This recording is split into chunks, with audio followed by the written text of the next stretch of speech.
কলকাতার আরজি কর medical college ও হাসপাতালে তরুণী চিকিৎসককে ধর্ষণ ও হত্যার ঘটনায় ক্ষোভে ফুঁসছে দেশের চিকিৎসক মহল।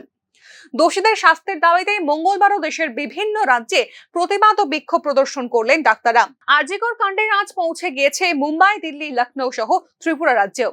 উল্লেখ্য, আরজি কর কাণ্ডে federation of all India medical association 13ই আগস্ট থেকে দেশব্যাপী ওপিডি পরিষেবা বন্ধ করার আহ্বান জানিয়েছেন। মঙ্গলবার সকালে দিল্লির রাম মনোহর লোহিয়া হাসপাতালের ডাক্তার ও মেডিকেল পড়ুয়ারা অবস্থান বিক্ষোভে বসেন। পাটনা এইমস ডাক্তাররাও এদিন বিক্ষোভ প্রদর্শন করেন। এইমস দিল্লির চিকিৎসকরাও বিক্ষোভে সামিল হয়েছিলেন। এর পাশাপাশি রাজ্যের ছবিটাও ঠিক একই রকম। মঙ্গলবার জিবি হাসপাতালের আবাসিক ডাক্তার এবং এজিএমসি ও জিবিপি হাসপাতালের ছাত্রছাত্রীরা এই প্রতিবাদ কর্মসূচিতে অংশগ্রহণ করেন। I'm a general surgery resident doctor in AGMC.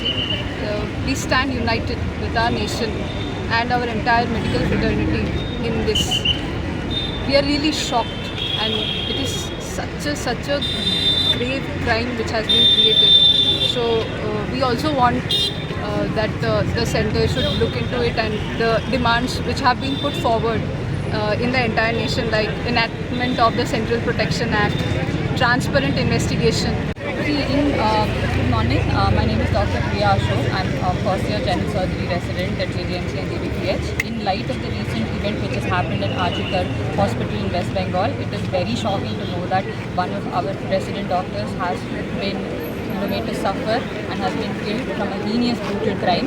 So in light of this event, we are conducting a march over here. Right? Our demands are simple. It is that the victim should be given justice. Right? So it is in light of that we are actually conducting. আরজি কর medical কলেজের মহিলা চিকিৎসককে ধর্ষণ ও খুনের ঘটনার পর প্রতিবাদের আগুন ছড়িয়ে পড়ছে দেশের চিকিৎসক মহলে। দেশের সমস্ত চিকিৎসকদের সঙ্গেও রাজ্যে এই প্রতিবাদ ক্রমশ জোরালো হচ্ছে। Bureau report, news now.